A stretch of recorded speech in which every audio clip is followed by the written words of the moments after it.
guys, and welcome back to another glorious day of mining and crafting. We've done a few things in between episodes. I have been playing around with Ars Nova and has become my little project mod in between.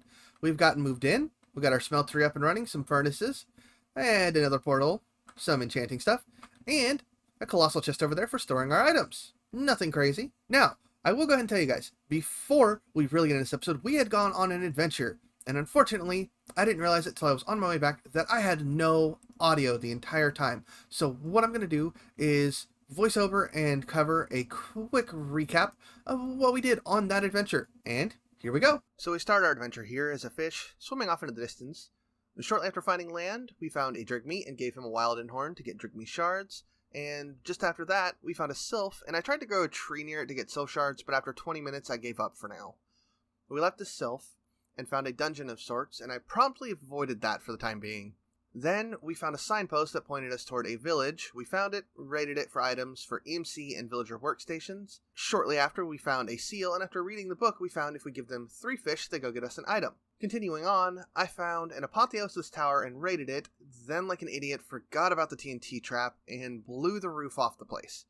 No idea how I survived. Continuing further, I found a desert temple and looted it and found a notch apple.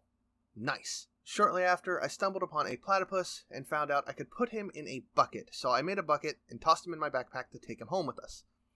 Then I found another tower, and I remembered the TNT trap this time, and I looted this thing for some sweet loot. And outside I fought a villager over my bed. As I walked, I said how bad I wanted cherry trees, and then walked right into them.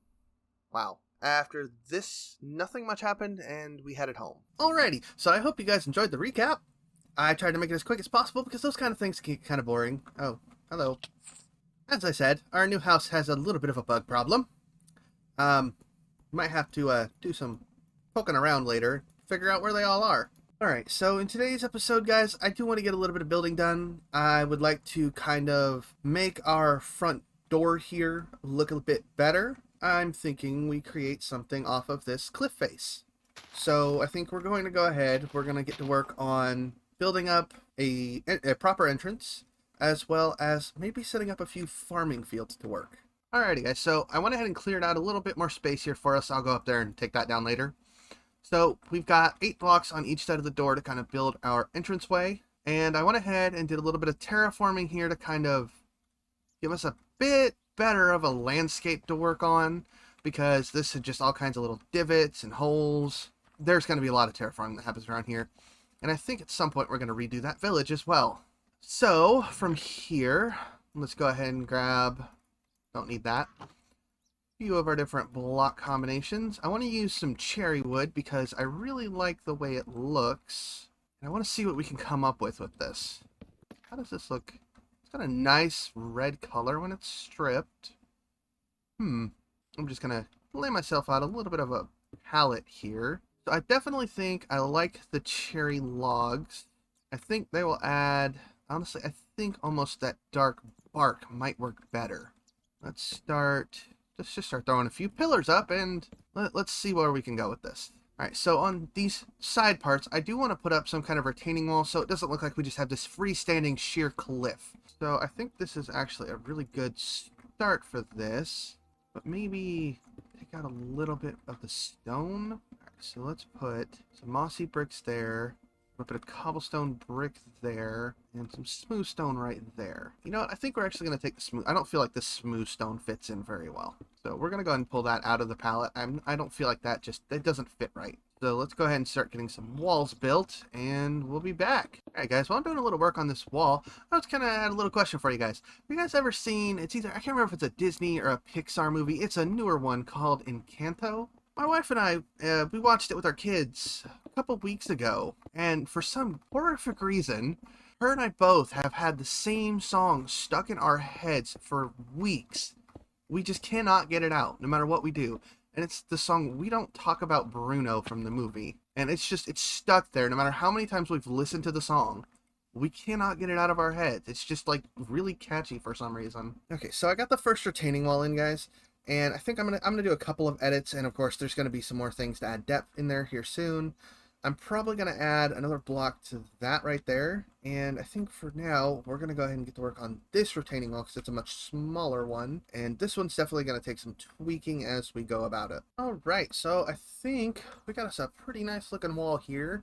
And of course, I'm going to kind of try and meld those two sides together because they're different heights. Once I kind of get the center part in, I'm not entirely sure how I want to shape the doorway yet. So I think I'm going to do some fiddling around with that. And we'll be back once I've got a kind of an idea of what I want to do. Okay, so I think we got a good little bit of the entrance in. And I went ahead and added some stairs in. You can still see all of the scaffolding that just kind of went everywhere. Still haven't found it all, I don't think. Probably some behind it too. So it added a nice bit of depth to it. I ended up pushing them all back there. I think I probably need like one more brick up there. Yeah, okay, that looks much better. All right, so some of the things I do want to get put in here, as I feel with the fact that we're in the stronghold and it's kind of an ancient structure, I almost want to set it up like there's an archaeological dig site going on around here. All right, so if we're going to try and make this look like a dig site, then I think we probably need to set up like some kind of tents, like one on this side where like the head archaeologist checks everything out that comes out of the stronghold, and maybe supply storage over here. So let's go ahead and check in JEI and see what we can find. So it looks like Chisel does offer a few different shipping crates.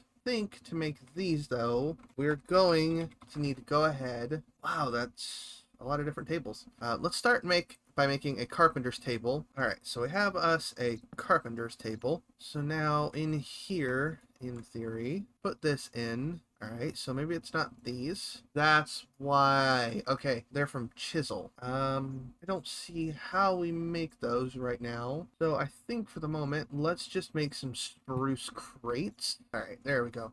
We got us a few things. Probably could stand to make a couple more of those. On most dig sites, you're going to see a lot of crates, like shipping crates, that just are full of supplies for all of the people at the dig site. So there'll be things like equipment, food, all kinds of stuff like that. So the next thing I want to see is if we have... Oh wait, we have quark. So a little trick I know about with quark, we're going to grab us a few leads and a few fences. And here's what we're going to do. Now, this is me really hoping that this is going to work right.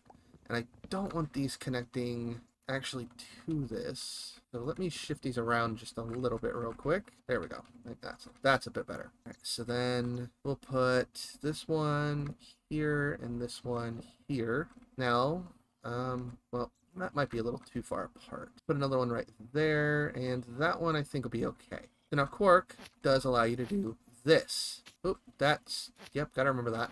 Oh, what in the world? Okay, so you cannot, looks like you cannot run that many together. And it looks like this one has glitched out, or I'm lagging. Okay, guys, so after a little bit of an issue, I don't know what happened there. I think my computer just lagged out for a second and it just didn't like it. Okay, so maybe we're not going to try connecting these with leads because it does not seem to like the entity processing on that. So let me look and see what else we have available. We could try the Druidcraft rope. Oh, here's an idea. I think for hemp, I'm gonna have to go get some real quick. I believe I know just the place to find it. So I'll be right back. Okay, so I got some hemp, and in the process of bone mealing that, I got a new trinket. I don't have any levels right now, so we'll take that one off to look at it. Oh, okay, so I can poison enemies. I think over the process of running around on that little adventure, I unlocked a handful of trinkets. So creeper explosions aren't a thing, so I don't have to worry about those anymore, and I don't have to worry about witches at all. Magneto is a useful active trinket that you can turn on when you need it, but I really think that the unlocking of these trinkets are completely random. Like it just has a list of tasks you can do to unlock a trinket, and then it just rolls when you complete one of those tasks. Because I have seen that very same trinket unlocked in about 5 or 6 other ways. So it's okay, it's climbable. So this is not going to work. I don't know, maybe with just these separated, it might let me get away with it. Okay, it doesn't seem like we're having any lag now. All right, so that's going to be good. And the only other thing, I'm going to have to look because I don't entirely know off the top of my head what the roof of this kind of thing should look like. Because I know they're like open air tents that they usually use, but I'm actually pretty sure, yeah, you can just walk through them. They're only there for looks. and that's one of the beauties of Quark. So I couldn't really find any good pictures. So I know in movies, which I definitely understand in movies, it's not reality. It just looks better that way. They use an almost burlap looking roof on these. So I'm going to see if I can find something that kind of resembles like a burlap. And then I think I'm going to get some coarse dirt and kind of replace some of these sections. This area would not have grass like this. There would be so much back and forth of people that this would all be worn down to just like I said, coarse dirt and gravel. There wouldn't be any grass able to grow here. Those are really cool though. We might mess with those a bit later on. Okay, so we don't have anything brown. We might just leave this alone for the time being and come back to this when we can get a hold of some brown wool, because I don't think I want to put just a temporary roof on it. I think I want to come back to it later. All right, so from here, guys, we're going to go ahead and try and work on this side and see about getting some kind of, like where the head archaeologist is going to hang out and where he's going to be most of the time. And I was looking and I did find this mason's table and I wanted to see, and I feel like this really actually fits really well. All right, so we've got kind of our head archaeologist's work table here. I would say actually one of these scribe tables would be something pretty interesting, I think, to put in here. All right, so I think I've got us a good start here. So we've got his table where he would do work and identifying the different artifacts that get pulled out. Right over here, we have his kind of desk where he would be able to write notes and different things like that, write letters that he's going to send out to like different universities and organizations that he might be working for. So I have met a couple of archaeologists before, and the feather pen here kind of mixes well with it because the ones I have met are kind of eccentric, so they would probably write with something like this. I also went ahead and added a few more crates over here because I accidentally crafted too many and it was kind of bare looking. So I think from here, let's go ahead and get some coarse dirt and maybe some gravel. All right, so I think this is definitely a good start to kind of the path that we would have coming up. So I mixed in some coarse dirt, some grass, and then of course some path blocks to kind of like have areas that have just been kind of trodden down and packed. So I think this is a pretty good spot to stop at with this for now. Alrighty guys, so I think that's going to be all for today's episode. So I didn't get as much into the video as I thought I was going to. Unfortunately, that adventure was meant to be a big portion of it, and the whole audio thing made me have to cut down 2 hours of footage into about 1.5 minutes. So guys, first things first, I want to say thank you guys. The amount of support I received on the first episode of this series was absolutely astounding. I was genuinely surprised to see how much support this series got. Like, it legitimately surprised me. I did not expect it, and thank you guys. You are awesome. Alrighty guys, now that all that's been said, if you enjoyed the video, please like, comment, and subscribe. I always like to see you guys down there in the comment section.